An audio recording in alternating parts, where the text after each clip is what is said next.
इतिहास में कुछ नाम ऐसे हुए हैं जिन्हें समय भी नहीं मिटा सका। ये कहानी है मालवा की उस पवित्र मिट्टी की जहां किलों की दीवारें वीरों के खून से रंगी थीं।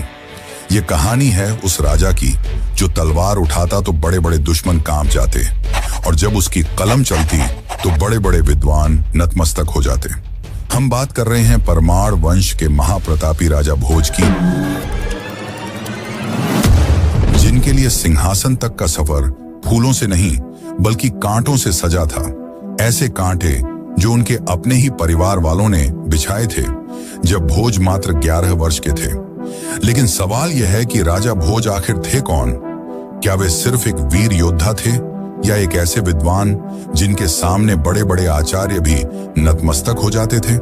और क्या रहस्य है उस कहावत का जिसने राजा भोज को अमर बना दिया? कहां राजा भोज और कहां गंगू तेली? जब मैं इस कहावत की सच्चाई बताऊंगा तो आप भी चौंक जाएंगे। और सबसे बड़ा प्रश्न कि ऐसे वीर योद्धा का आखिर अंत कैसे हुआ? तो मित्रों, आज की इस डॉक्यूमेंट्री में हम राजा भोज की पूरी कहानी को जानेंगे, जन्म से मृत्यु तक, षड्यंत्र से साम्राज्य तक, युद्ध से ज्ञान तक और इतिहास से लोक कथा तक। तो वीडियो को अंत तक जरूर देखें।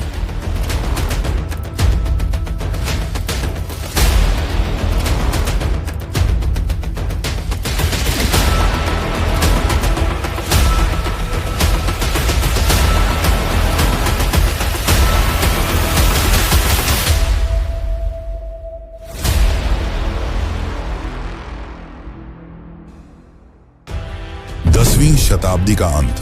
मध्य भारत का मालवा क्षेत्र राजनीति, युद्ध और संस्कृति तीनों का केंद्र बन चुका था। परमार वंश उस समय मालवा पर शासन कर रहा था, जिसकी राजधानी धार थी। इसी परमार वंश में लगभग 980 ईस्वी के आसपास एक बालक ने जन्म लिया, जिसका नाम रखा गया भोज, जो परमार राजा सिंधुराज का पुत्र था और उनकी माता का नाम सावित्री बताया जाता है। उस समय किसी ने नहीं सोचा था कि यही बालक आगे चलकर मालवा ही नहीं बल्कि पूरे भारत के इतिहास में अमर हो जाएगा। भोज का बचपन एक राजकुमार की तरह प्रारंभ हुआ, जहां शास्त्र और शस्त्र दोनों की शिक्षा दी गई।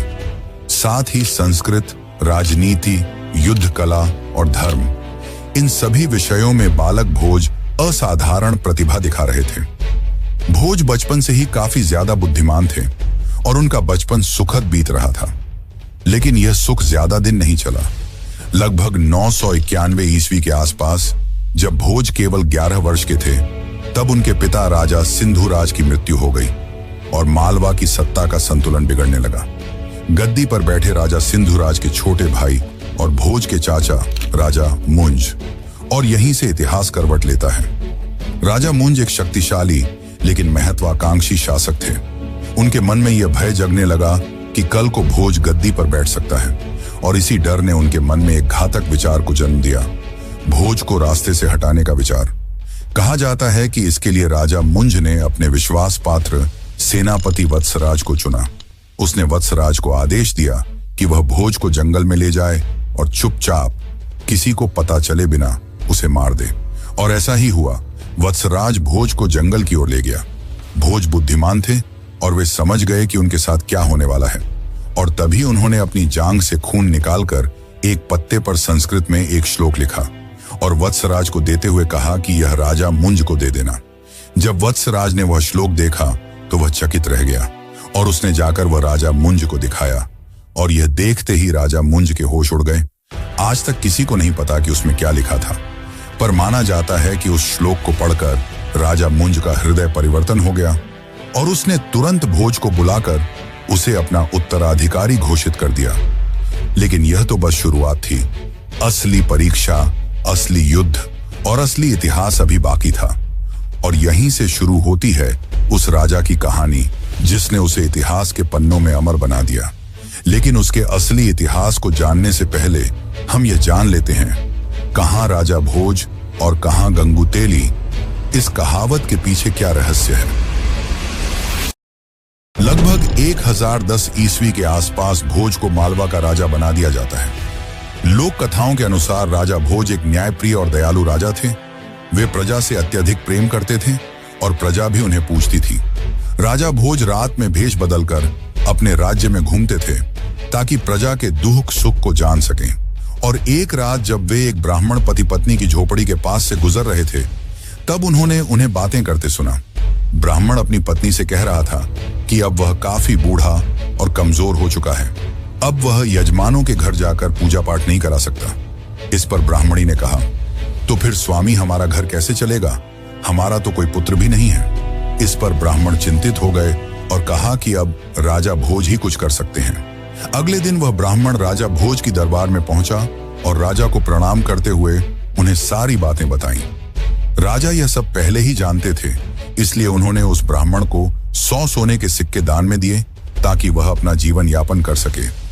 इससे ब्राह्मण अत्यधिक खुश था, क्योंकि इतने ज्यादा सिक्कों से वह अपना बाकी जीवन खुशहाल बिता सकता था और अपनी सारी रोजमर्रा की जरूरत पूरी कर सकता था। यह खुशखबरी उसने घर आकर अपनी पत्नी को भी बताई। दोनों काफी खुश थे और रात में सोने से पहले उन सिक्कों को एक बक्से में रख दिया। और जब वे सुबह उठे तो देखा कि सिक्के गायब थे। यह देखकर ब्राह्मण चौंक गया। उसने घबराहट में यह बात जाकर राजा भोज को बताई। राजा भोज भी चौंक गए, पर फिर राजा भोज ने उस ब्राह्मण को फिर से 100 सोने के सिक्के उपहार में दिए। ब्राह्मण फिर से खुशी खुशी अपने घर को लौट आया और रात में सोने से पहले फिर से उन सिक्कों को उस संदूक में रख दिया और इस बार ताला अच्छे से लगा दिया। फिर रात में अचानक उनके घर राजा भोज आए और उन्होंने ब्राह्मण से कहा, ब्राह्मण देवता, हमारा राज्य खतरे में है, एक बड़ी विपदा आ पड़ी है, इसीलिए आप मुझे वे 100 सिक्के वापस कर दीजिए। अभी हमारे राज्य को इसकी आवश्यकता है। यह बात सुनकर ब्राह्मण ने राजा भोज को वे सिक्के वापस दे दिए और सो गया। जब सुबह उसकी नींद खुली तो वे सिक्के संदूक से गायब थे। और जब ब्राह्मण ने बताया कि राजा भोज इन्हें ले गए, तब उनकी पत्नी ने कहा कि ऐसा कैसे हो सकता है? हमारे यहाँ रात में तो कोई नहीं आया। जरूर वह बहरूपियां होगा या आपने कोई बुरा सपना देखा होगा। फिर दुखी ब्राह्मण ने यह सारी बातें जाकर राजा भोज को बताईं। तब राजा भोज चौंक गए। उन्होंने कहा कि मेरे जैसा कैसे हो सकता है? जरूर कोई बहरूपियां होगा। इतना कहकर राजा भोज शांत हो गए और उन्होंने ब्राह्मण को फिर से 100 सिक्के दिए। लेकिन इस बार राजा भोज ने तय किया कि वे स्वयं ही देखेंगे कि आखिर ऐसा कैसे हो सकता है। फिर रात में राजा भोज भेष बदलकर उस ब्राह्मण की कुटिया के सामने पहुंचे और तभी उन्होंने देखा कि उन्हीं की तरह दिखने वाला व्यक्ति कुटिया में प्रवेश करता है और ब्राह्मण से उन सिक्कों को मांगता है।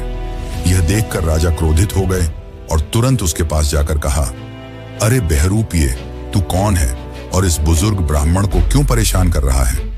तब उस राजा जैसे दिखने वाले व्यक्ति ने अपने असली रूप में आकर कहा, राजा, मैं भाग्य हूं और भाग्य का लिखा कोई नहीं टाल सकता।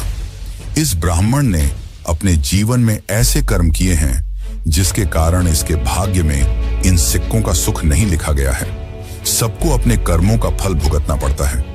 यह सुनकर राजा सोच में पड़ गए। फिर करुणा भरे स्वर में कहा, तो महोदय, मैं आपसे विनती करता हूं कि इस ब्राह्मण को बख्श दीजिए।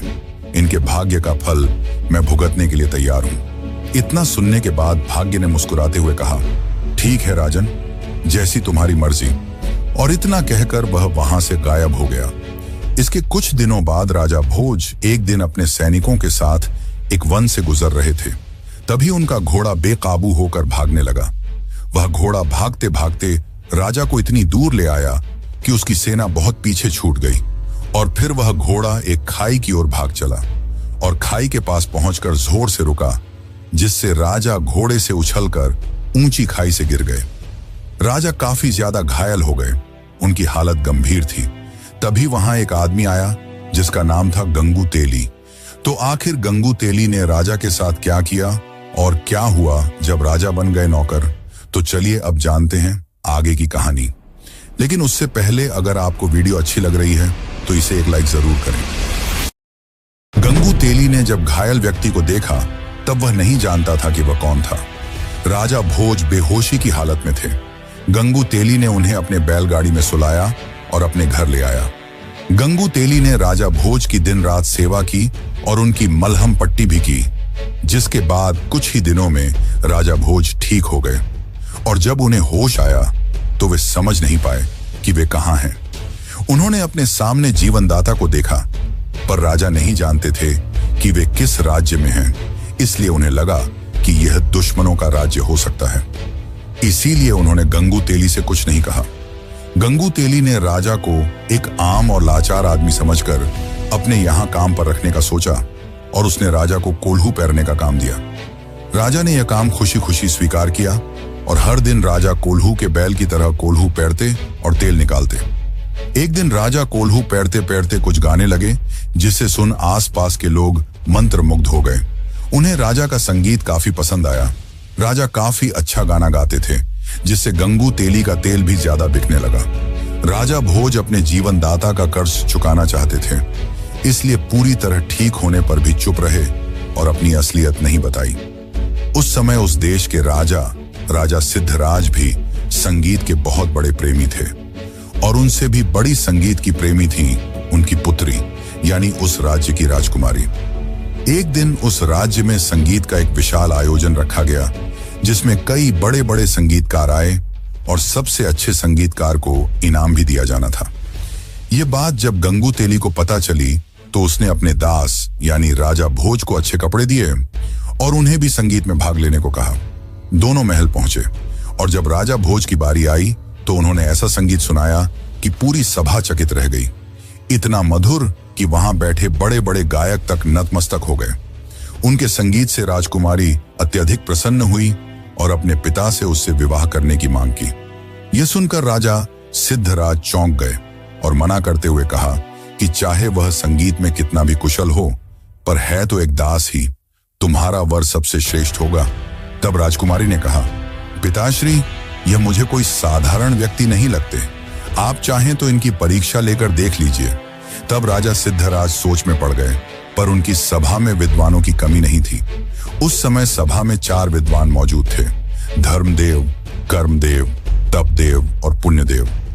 राजा इन सभी से एक एक कर प्रश्न करते हैं ताकि वे जान सकें कि इस आर्यावर्त में कौन सा राजा सबसे सर्वश्रेष्ठ है जो उनकी पुत्री से विवाह कर सके।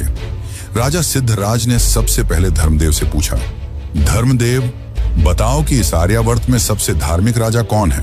तब धर्मदेव ने कहा, महाराज, मेरी जानकारी के अनुसार धार नगरी के राजकुमार राजा भोज ही सबसे बड़े धार्मिक राजा हैं। इसके बाद राजा सिद्धराज ने कर्मदेव से पूछा कि आप बताइए कि इस धरती पर सबसे अच्छे कर्म किसके हैं। तब कर्मदेव ने भी राजा भोज का नाम लिया और इसी तरह राजा सिद्धराज ने तपदेव और पुण्यदेव से भी प्रश्न किया और उनके उत्तर में भी एक ही नाम था, राजा भोज। यह सब सुनकर राजा ने भरी सभा में कहा कि मेरी पुत्री का वर सिर्फ राजा भोज हो सकता है। यह सब सुनकर राजा भोज कुछ पल शांत हो गए और विनम्रता पूर्वक कहा, महाराज, मैं ही राजा भोज हूं। यह सुनकर सब चौंक गए और राजा क्रोधित हो गए और बोले, यह कैसी गुस्ताखी है? एक आम कलाकार होकर अपने आप को इतना बड़ा राजा बता रहे हो। किसी के चरित्र पर इस प्रकार की टिप्पणी तुम्हें शोभा नहीं देती, और अगर तुम राजा भोज हो तो यहां कैसे आए? तब भोज ने कहा, महाराज, सबसे बड़ी चीज होती है भाग्य, और भाग्य का लिखा कोई नहीं बदल सकता। भाग्य गरीब को भी अमीर बना सकता है और राजा को पल भर में नौकर, और मैं भी उसी भाग्य का शिकार हूं। यह मेरे भाग्य का ही फल है कि आज मैं यहां गंगू तेली के नौकर के रूप में खड़ा हूं। यह सुन राजा सोच में पड़ गए और थोड़ी जांच पड़ताल के बाद पता चला कि यही राजा भोज हैं। यह सुनकर गंगू तेली भी चौंक गया। इसके बाद राजा सिद्धराज ने अपनी पुत्री का विवाह राजा भोज से करा दिया, और फिर जब पूरे राज्य को यह बात चली कि गंगू तेली ने अनजाने में एक राजा को अपना दास बना लिया था, तब सब गंगू तेली को मजाक में कहने लगे, कहां राजा भोज और कहां गंगू तेली। पर मित्रों, हमारी कहानी यहीं समाप्त नहीं होती। अभी जो मैंने आपको कहानी बताई, ये कहानी हमें ज्यादातर लोक कथाओं और परंपराओं में मिलती है, जो राजा भोज और गंगू तेली के प्रसंग को एक कहानी रूप में दर्शाती है। पर इतिहास और सच्चाई इससे काफी अलग है। राजा भोज का असली इतिहास इससे भी कहीं ज्यादा चौंकाने वाला है। और अब यहीं से शुरू होती है उस राजा की असली यात्रा, जिसने युद्ध भूमि को दुश्मनों के लहू से लाल कर दिया। उस राजपूत राजा की कहानी, जिसके ज्ञान के सामने बड़े बड़े विद्वान नतमस्तक हो जाते थे, और उस राजा की कहानी जिसके अंत ने सबको हैरान कर दिया। और सबसे बड़ी बात, कहां राजा भोज और कहां गंगू तेली, इस कहावत की असली सच्चाई। क्योंकि अभी हमने जो जाना वह लोक कथाओं और सदियों से चली आ रही कहानियों में मिलता है, लेकिन इसकी असली सच्चाई कुछ और ही है। तो चलिए अब जानते हैं परमार वंश के महान राजपूत राजा भोज का असली इतिहास। यह बात है सन 1010 की। राजा भोज का मालवा पर राज था। राजा भोज बुद्धिमान तो थे, पर उनकी सैन्य बल भी काफी बढ़ चुकी थी और उनका सबसे पहला मकसद था अपने पिता राजा सिंधुराज की अपमानजनक हार का बदला लेना। माना जाता है कि राजा भोज के पिता राजा सिंधुराज को चालुक्य वंश से अपमानजनक हार का सामना करना पड़ा था। अब भोज उसी हार का बदला लेना चाहते थे। उन्होंने जल्दबाजी नहीं की और अपनी बुद्धि और सैन्य बल से चक्रव्यूह रचना शुरू किया और चालुक्य वंश पर धावा बोल दिया। उस समय चालुक्य वंश में राजा जय सिंह राज कर रहे थे। राजा भोज और जय सिंह के बीच लंबे समय तक युद्ध चला। हालांकि भोज उन्हें पूरी तरह हरा तो नहीं पाए, पर अपने बुद्धि बल से उन्हें पीछे हटने पर मजबूर कर दिया और मालवा के साम्राज्य का विस्तार किया। और इसी कालखंड में राजा भोज का सामना कलचुरी वंश से भी हुआ, जिनकी सत्ता त्रिपुरी में थी, यानी आज के मध्य प्रदेश का क्षेत्र। भोज ने अपनी नीतियों से त्रिपुरी के कई क्षेत्रों को अपने राज्य में सम्मिलित कर लिया। माना जाता है कि 1010 से 1030 ईस्वी के बीच का समय राजा भोज के लिए साम्राज्य विस्तार का स्वर्ण काल था। उनके प्रभाव का क्षेत्र मालवा से आगे बढ़कर राजस्थान के कुछ हिस्सों, कोंकण के क्षेत्रों और पश्चिमी भारत तक महसूस किया जाने लगा। यह विस्तार केवल सीधे युद्धों के माध्यम से नहीं हुआ, बल्कि कूटनीति, भय और प्रतिष्ठा तीनों ने इसमें भूमिका निभाई। कई छोटे शासक बिना युद्ध के ही भोज की अधीनता स्वीकार करने लगे, क्योंकि उनकी सेना की शक्ति और उनकी रणनीति का प्रभाव दूर दूर तक फैल चुका था। उनके अभियानों ने यह स्पष्ट कर दिया कि मालवा अब किसी के अधीन रहने वाला राज्य नहीं था। राजा भोज ने अपने चारों ओर एक ऐसा प्रभामंडल बना लिया था जिसमें मित्र और शत्रु दोनों उन्हें गंभीरता से लेने लगे थे। यही वह दौर था जब राजा भोज का नाम केवल मालवा में नहीं, बल्कि पूरे उत्तर और मध्य भारत में गूंजने लगा। लेकिन फिर 11वीं शताब्दी में भारत की संस्कृति और धर्म पर सीधा वार किया गया, जिसने देश को झकझोर कर रख दिया। साल 1025 ईस्वी जब गजनी का शासक महमूद गजनवी ने गुजरात में सोमनाथ मंदिर को तोड़ा, तो देश में उसका कहर छा गया।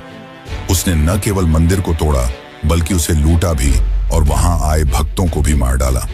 इस बात से राजा भोज काफी क्रोधित हुए और माना जाता है कि राजा भोज के साथ कई राजाओं ने वहां गजनी की सेना पर दबाव बनाना शुरू किया, जिसके डर से उसकी सेना सीधे मार्ग के बजाय थार के रेगिस्तानों के कठिन रास्तों से होकर गुजरने लगी। इसी प्रतिरोध की सबसे शक्तिशाली गूंज सुनाई देती है साल 1034 ईस्वी में, जब उत्तर भारत की धरती बहराइच में एक निर्णायक संघर्ष हुआ।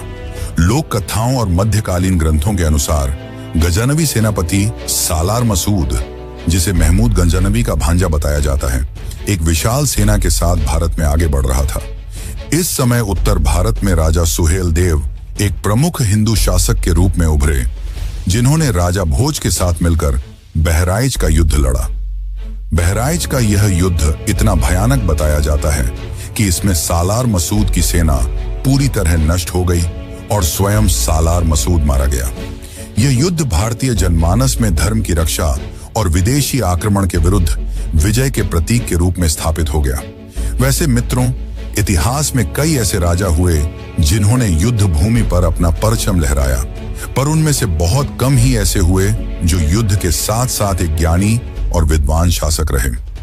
उन्हीं में से एक थे राजा भोज, जिन्होंने न जाने कितनी किताबें लिखी और साथ ही 84 ग्रंथ भी रचे, और उनकी अद्भुत इंजीनियरिंग आज भी लोगों को हैरान कर देती है। तो चलिए अब हम जानते हैं राजा भोज के ज्ञान और उस प्रसिद्ध कहावत की असली सच्चाई। लेकिन उससे पहले अगर आपको वीडियो अच्छी लगे तो इस वीडियो को अपने मित्रों और रिश्तेदारों को भी जरूर शेयर करें। 11वीं शताब्दी का भारत, विशेषकर मालवा, राजा भोज के शासन काल में केवल सैन्य शक्ति का केंद्र नहीं रहा, बल्कि ज्ञान, साहित्य, विज्ञान और स्थापत्य का भी प्रमुख केंद्र बन गया। माना जाता है कि राजा भोज के नाम से कई दर्जन ग्रंथ जुड़े हुए हैं।